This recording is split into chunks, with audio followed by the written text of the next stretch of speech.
I feel like I'm losing my mind. Is everybody in the world blind?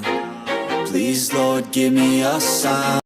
Bin Amir Abdul Malik, bin Alawi Amal Fatih, bin Muhammad Said Murabad, bin Ali Khalid Usam, bin Alawi bin Muhammad bin Alawi bin Ubaidillah.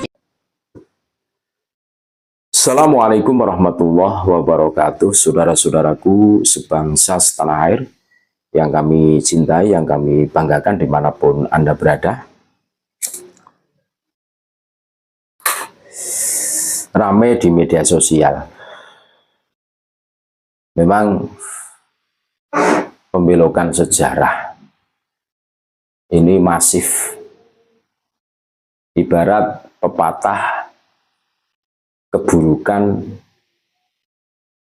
sepandai apapun ditutupi suatu ketika akan terbongkar. Sepandai-pandainya orang menutupi bangkai, suatu ketika akan tercium juga. Terus bau busuknya itu akan menyengat sehingga menyadarkan semuanya. Kemarin kami sudah mengunggah tentang pembelokan sejarah Kanjeng Sunan Muria, yang mana Kanjeng Sunan Muria itu Fik bin atau putranya Kanjeng Sunan Kalijaga. Tetapi menurut versinya LBY ini berubah menjadi bin Usman Haji. Bukan hanya itu, ternyata ini kami juga menemukan beredar video bahwa dengan PD-nya LBY mengatakan bahwa Sunan Kudus itu bin Sunan Ampel. Aduh, ngeri. Nah, Sunan Kudus bin Sunan Ampel, Sunan Kudus atau Sayyid Ja'far Shadiq menjadi putranya Sunan Ampel, dan Sunan Kudus ini menikah dengan Dewi Ruhil. Sedangkan Dewi Ruhil ini adalah binti Sunan Bonang atau anak perempuannya Sunan Bonang, dan Sunan Bonang ini bin Sunan Ampel. Nah, kalau mengatakan bahwa Sunan Kudus ini bin Sunan Ampel, padahal Sunan Kudus ini nikah dengan Dewi Ruhil, ya, ini sama saja LBY ini mengatakan bahwa Sunan Kudus ini menikah dengan keponakannya, gitu loh. Aduh, mahramnya. Ini kan blunder, ini blunder. Makanya benar, kita sebagai warga pribumi jangan sekali-kali lah menyerahkan urusan sejarah kepada orang yang mbahnya itu tidak terlahir dari bumi pertiwi ini.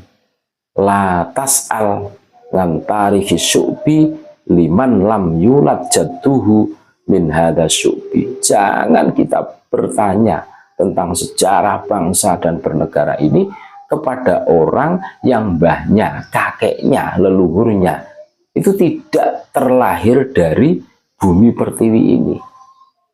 Ngeri jadinya ya seperti itu, blunder. Kayak Rizik dulu mengatakan, aduh, Sunan Gunung Jati menikah dengan ibu kandungnya. Blunder ini, blunder. Tapi Rizik mending klarifikasi terus minta maaf, kan gitu, sabkul lisan. Tapi kalau orang satu ini, aduh, isinya diam dan diam, tidak mau klarifikasi, seakan-akan dirinya itu maha benar. Gitu. Kalau memang salah ya klarifikasi dong, biar umat ini tercerahkan, gitu loh. Nah, untuk lebih lengkapnya, mari kita dengarkan bagaimana penjelasan siapa itu Kanjeng Sunan Kudus. Bukan bin Sunan Ampel, Kanjeng Sunan Kudus bin Sunan Mudung. Nah, ini dari penjelasan Ketua Umum Nakobatul Ashraf Aulia Tisngah, Kiai Haji Bindoro Ilzamuddin. Nah, kita dengarkan bareng-bareng. Mencoba meluruskan silsilah Kanjeng Sunan Kudus yang ramai di medsos disebutkan bahwa Sunan Kudus itu adalah putra daripada Sunan Ampel.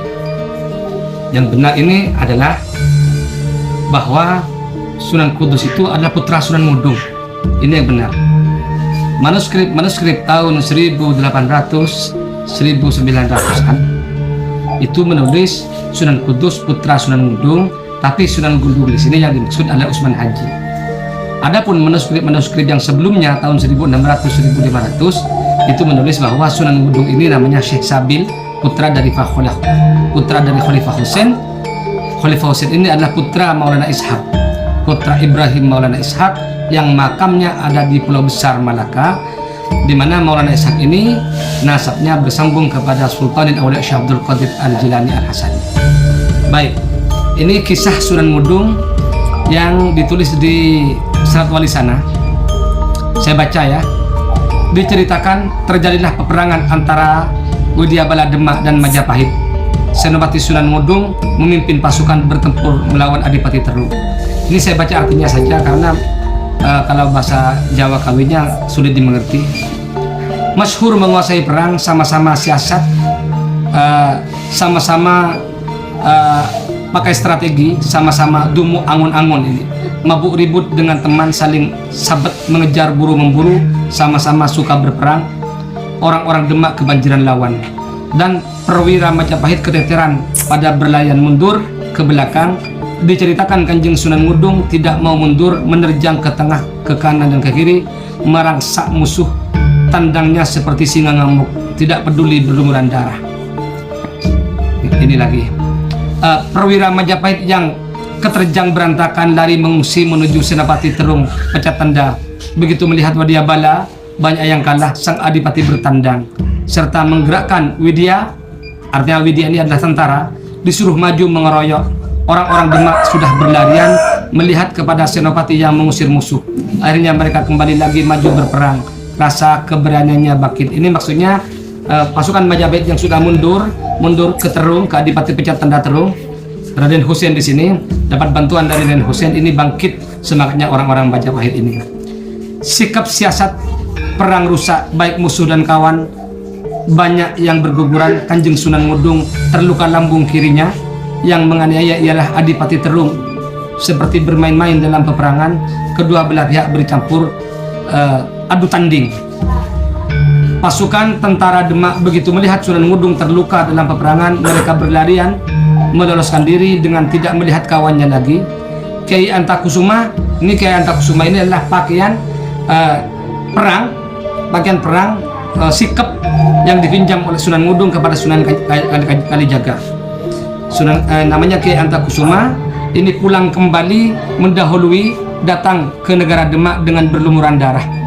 Kanjeng Sunan Kalijaga begitu melihat kemudian memberikan kabar kepada istri Sunan Bonang, "Mbu Ayu celaka, si Kakang tertangkap atau terluka." Ini Mbu Ayu celaka, si Kakang terluka dalam peperangan. Istri Sunan Ngudung berkata, "Adik, siapa yang dimaksud?" Syekh Malaya atau Sunan Kalijaga berkata, "Kiai Antakusuma sudah kembali dengan berlumuran darah. Kakang maju perang, baju pusakaku itu yang dipinjam. Jika belum takdirnya pasti dijaga, namun jika sudah takdirnya maka tidak ada yang bisa melawan pasti. Tidak ada yang dapat mencegahnya." Istri Sunan Ngudung ketika mendengar meledak tangisnya, Syekh Malaya sudah kembali. Tak lama kemudian jasad Sunan Ngudung datang ke negara Demak, disemayamkan di sebelah barat masjid. Nah, ini bukti bahwa Sunan Ngudung yang ayah Sunan Kudus yang berperang melawan Majapahit itu makamnya di Demak. Di kuburannya ada di Demak, sekarang terbukti makamnya ada di Demak. Dan bukan yang di Mojokerto. Di Mojokerto adalah Usman Haji alias Pangeran Ngudung, gantinya daripada Sunan Ngudung Khalifah Sunan Ngudung Syekh Sabil yang di Mojokerto itu. Jadi para pemirsa ini supaya mengetahui bahwa Sunan Kudus putranya Sunan Ngudung, makamnya di Demak. Sunan Ngudung ini, Sunan Ngudung putranya Khalifah Husain putranya Ibrahim Maulana Ishaq bin Junaid, intisab kepada Sultanul Auliya Syekh Abdul Qadir Al-Jilani. Demikian sekelumit kisah wafatnya detik-detik terakhir wafatnya Kanjeng Sunan Ngudung, ayah daripada Sunan Kudus. Terima kasih. Assalamualaikum warahmatullahi wabarakatuh.